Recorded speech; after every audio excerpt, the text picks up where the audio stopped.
भैरव जी का अवतार कैसे हुआ? नारायण के और ब्रह्मा जी के ये विवाद हो गया, मैं बड़ा हूं, मैं बड़ा हूं। और इस विवाद के चलते दोनों में भयंकर युद्ध हो गया। युद्ध बंद होने का नाम नहीं ले रहा था। सारे देवता शंकर भगवान के पास में गए। शंकर भगवान से कहा युद्ध बंद करो। भगवान शंकर ने क्या किया? ब्रह्मा जी के नारायण की युद्ध हो रहा था, बीच में एक स्तंभ सा प्रकट हो गया। इधर नारायण, इधर ब्रह्मा जी। सज्जनों, अब दोनों में, नारायण और ब्रह्मा जी में ये हो गया, बड़ा वही होगा जो पहले इनके आदि और अंत का पता लगाएगा। ब्रह्मा जी ऊपर गए, नारायण नीचे गए उस स्तंभ का पता लगाने के लिए। नारायण तो हजारों वर्ष हो गए, थक गए, आदि का पता नहीं चला, शुरुआत का पता नहीं चला, हार करके नारायण तो वापस आ गए। ब्रह्मा जी को बड़ा रहने दो, हम थक गए हैं। ब्रह्मा जी भी चलते चलते थक गए। ब्रह्मा जी भी अंत नहीं पा सके उस स्तंभ का। और क्या हुआ? ब्रह्मा जी की इस हरकत को देख करके और भगवान शिव जी को हंसी आ गई। अब हंसी आ गई तो शिव जी के ऊपर ही ऊपर केतकी का पुष्प चढ़ा हुआ था। हंसने के कारण से वो केतकी का पुष्प नीचे गिरने लगा और नीचे गिर रहा था। ब्रह्मा जी ने देखा ये पुष्प आ रहा है तो हो सकता है ऊपर से आ रहा होगा। केतकी के पुष्प को पकड़ लिया और पकड़ करके कहने लगे कहां से गिर रहे हो? कि ये स्तंभ जो है उसके बिल्कुल ठीक ऊपर से। कितनी दूरी पर है? ऊपर अंत कितनी दूरी पर है? कि महाराज इतने कई हजार वर्ष बीत जाएंगे, स्तंभ का कोई अंत नहीं मिलेगा।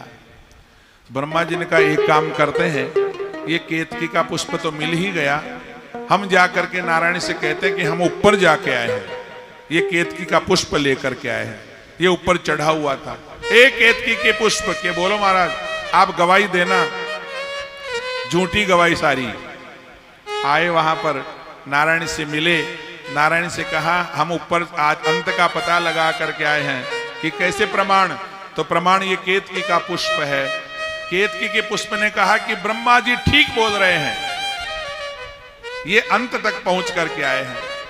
उसी समय भगवान शंकर प्रकट हो गए स्तंभ में से। वो स्तंभ क्या था? वो शिवलिंग की ही आकृति थी।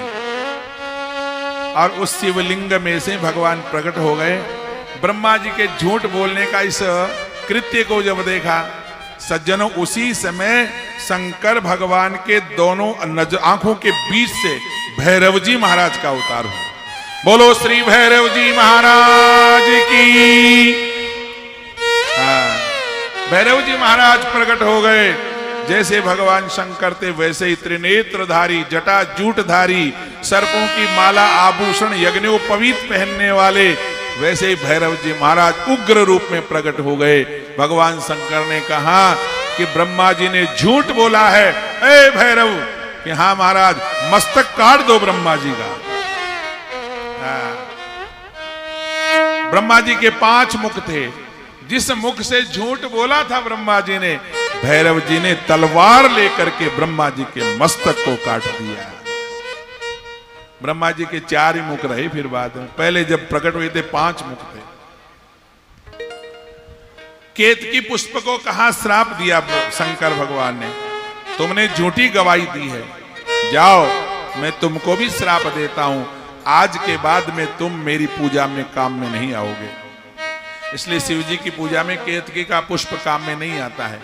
केतकी केवड़ा का फूल भगवान की पूजा में काम में नहीं आता। दोनों को श्राप दे दिया।